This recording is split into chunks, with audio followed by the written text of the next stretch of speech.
160 գործողություն Հայաստան-Եվրամիություն համագործակցության ճանապարհին։ 2012-13 թվականների գործողությունների ծրագիրը փոփոխելու եւ առաջարկներ ներկայացնելու համար դեռ 2 շաբաթ կա։ Եվրոպական կառույցների հետ համագործակցությունը համակարգող հանձնաժողովը ներկայացրեց հիմնական քայլերը՝ խորը եւ համապարփակ ազատ առևտրի տարածքի հիմնում վիզային ռեժիմի դյուրացում։ Այս եւ մյուս բոլոր քայլերը տանում են մեկ կետի՝ ասոցիացման համաձայնագրի բանակցությունների մեկնարկ։ 2013-ին մենք հույս ունենք արդեն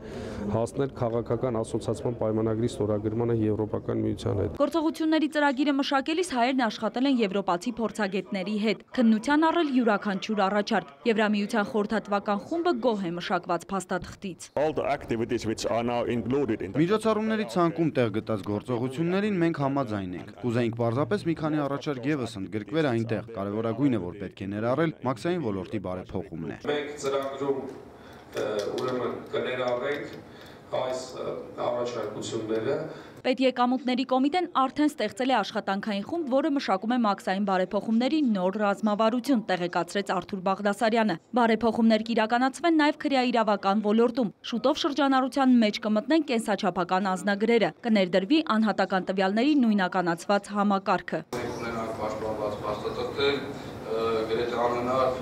կեցման հնարավորությամբ։ Հայաստանում Եվրամիության պատվիրակության ղեկավարը հաստատեց աջակցությունը Հայաստանի բարեփոխումներին, հետագա գործակցության համար ընդգծեց ազատ եւ արդար ընտրություններ անցկացնելու կարևորությունը։ Նելի Հարությունյան, Նարեկ Գալստյան, Արնյուզ։